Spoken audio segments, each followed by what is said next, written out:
এই রেসিপিটার নাম শুনলে কারো জিভে জল আসবে, আবার কেউ তো নাক সিটকাবে।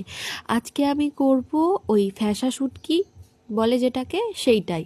প্রথমে পেঁয়াজটাকে তেলের ওপর, মানে তেলটা ভালো করে গরম করে পেঁয়াজটা কুচিয়ে দিয়ে দিয়েছি। পেঁয়াজটা আরও ভালো কোচাতে হতো, তবে আজকে আমার ধৈর্য ছিল না, সেই জন্য যেমন তেমনভাবে কুচিয়ে নিয়েছি। দিয়ে এটা জানি ভাজতে খানিকক্ষণ সময় লাগবে, তো একটু ধৈর্য ধরে ভাজতে হবে আমাকে। আরেকদিকে আমি খানিকটা রসুন আর দুটো লঙ্কা নিয়ে নিয়েছি। রসুনটা একটু কম নিলেও হতো, তবে ওই বড় মাছ হারিয়েছে অনেকটা, তাই মাছটাকে আগে থাকতেই গরম জলে ভিজিয়ে রেখেছিলাম। তারপর এটাকে ভালো করে পরিষ্কার করে ছাড়িয়ে নিয়েছি কাঁটাটা, নইলে অত্যাধিক কাটা কাটা লাগবে ফ্যাসা তো। তো সেই জন্য এবার মাছটাকে আমি দিয়ে দিয়েছি এর মধ্যে, দিয়ে এবার মাছটার সাথে পেঁয়াজটা একসাথে ভাজবো।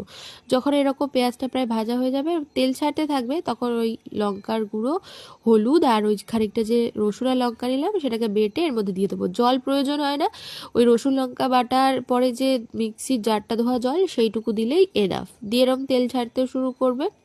আরেকবার একটুখানি ভালো করে কষিয়ে নেবো যাতে একদম মাখো মাখো হয় ব্যাপারটা।